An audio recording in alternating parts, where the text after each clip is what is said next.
Since 2018-2019 season, only 2 of the 6 promoted sides from the Players of League 2 have stayed up in League 1. Are Wimbledon going to fall under the same category of 4 of the last 6 who go straight back down? Everyone's comparing them to the Crawley and Carlisle squad, where they're losing the best players, and Crawley in the case of losing Scott Lindsay, not the Preston centre back, no way at all. But like the video if you did go on to do so. Subscribe if you're new if you want to, and do let me know your thoughts on this in the comments down below. Are Wimbledon your favourites to go down? Why are they mine at the minute? Because they're just not looking very good at the minute. I mean, they've lost all the key players. Now, in fairness to Wimbledon, I will cut them a bit of slack, and it could be a bit of a promotion of Wimbledon of why they might not be the worst team in League 1 at this moment in time. And they are others as well, who we will talk about at the end of the video. But Wimbledon, they're in trouble, and we all know they're in trouble because of the players they've lost. Now, they've still got a good core there. Their best players last season, a lot of them were on loan. Alistair Smith and Dorian Goodman in particular, they lit up League 2. Alistair Smith, one of the best midfielders in League 2, really strong, combative midfielder. I think he's 6'4". He was a real powerhouse in the midfield for Wimbledon. He probably will go on to bigger and better things next season. Owen Goodman as well, the best goalkeeper in League 2 in my opinion. Absolute catalyst at the back for them. The most clean, I think they kept 21 clean sheets. He had a big part to play in that. We saw it in the playoffs with his big saves as well. 3 clean sheets in the playoffs, which is unprecedented. I don't think that's ever happened. I don't know if a team has ever won 1-0 in all 3 of the playoff games, but that is unbelievable, and credit to what Wimbledon were last season. They were a solid and dependable back line who never give anything away. They were just absolute brick walls. You know, Donald Trump would love to have them across the border of Mexico because they won't get past. It's just a force of undeniable strength, and that's what they had. Now, in terms of going forward, they weren't the best. I mean, they were quite poor. I think 38 goals are scored from open play, 13 or 15. One of the 2 of them were from set pieces. So again, a big part of their game was the defenders. They haven't lost any defenders. They've still got Johnson, still got Shorts, Joe Lewis, and Harbottle, and a couple of others as well who played a big part. But the 2 wing-backs have gone in Nerfel and Tilley. Now, they provided the attacking threat that they had. Nerfel with the pace, Tilley with the creativity. And that is a big problem of Wimbledon's, because when they broke out, they used Nerfel's pace in behind to stretch defences, and Tilley had a wand of a left foot. His crossing ability was second to none. Wimbledon's threat were from crosses. They were very direct, but they weren't successful direct from direct balls up towards the strikers or in behind the defence. The numbers are actually quite poor in terms of direct long balls, but in terms of crosses, they were one of the best crossing sides in the league. I mean, when Bradford City played them, that was their only threat, and they scored from a James Tilley goal on the back post from a Jake Reeves cross. Later on, Johnny Jackson brought that goal down, and I don't know who released it. Might be Wimbledon, might have been Sky Sports, but it was Thomas Frank-esque, and it showed the tactical depth of what a manager takes, but also what Johnny Jackson looks for, how he breaks down crosses, how he targets defences, and how he can win them over from putting crosses into a successful area. And it was really insightful. And James Tilley was a big part of that, and so was Nerfel. So the wing-backs are going to be very tough to replace, because wing-backs in the modern day, especially if you play back 3, but in the modern day in general, they're such an integral part of the team. And that's something they're going to find hard to replace. The strikers needed improving anyway. I mean, Stevens did get 17 goals, but I don't think he's good enough for League 1. He might get 5 to 10 goals, which could be good enough, but to play 2, I think they need 2 or 3, really, to compete, to stay up in that level.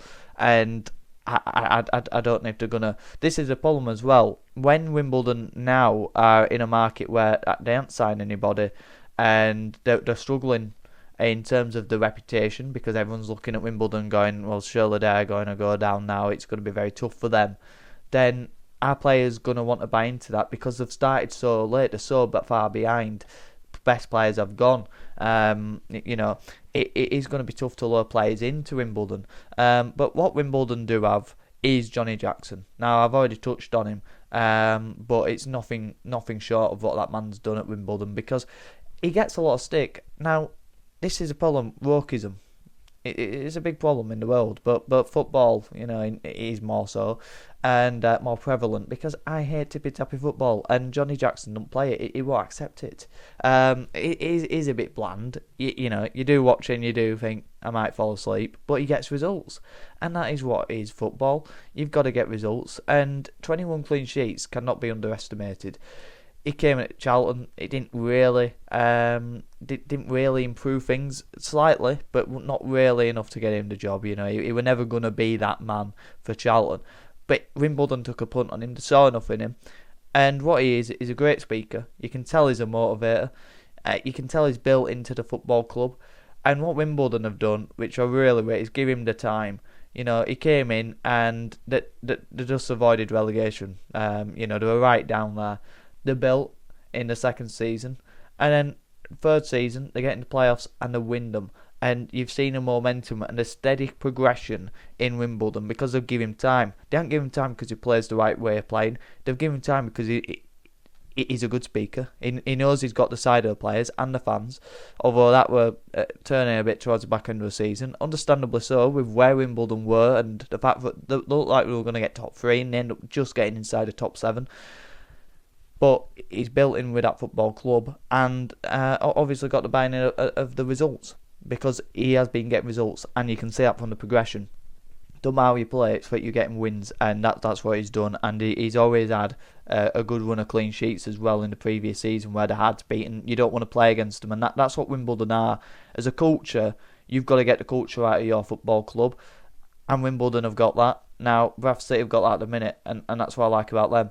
Port Vale have got that at the minute, and Doncaster have 100% got that under Grant McCann, and that's why the 4 promoted teams at the minute from League 2, a lot of people saying, well, they can stay up, and that's always the case with the 4 promoted teams from League 2, but you've got to make sure you're keeping your core players, your key players, the players that have got you over the line in games, the players who are effective to your system, and that's something that Wimbledon have got a lot of ground to cover now, from now to the start of the season in August the 1st.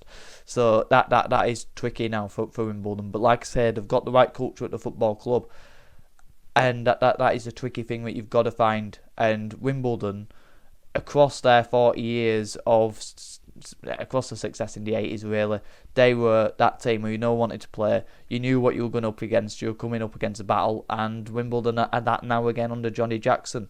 And that's what I like to say. I like to see football clubs keeping in tune with their culture, and that's certainly what can go in their favour for Wimbledon. They're very good at home as well. You don't want to go to that ground. It's hostile. That the fans are up against you, and that team is not going to stop running.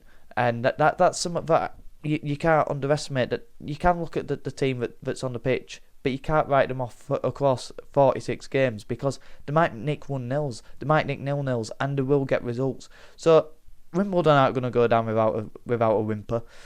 But at the minute, the recruitment is looking quite shady, and they do need 5 players at least to look like they're competing, and 5 quality players of League 1 ability. Can Wimbledon do that?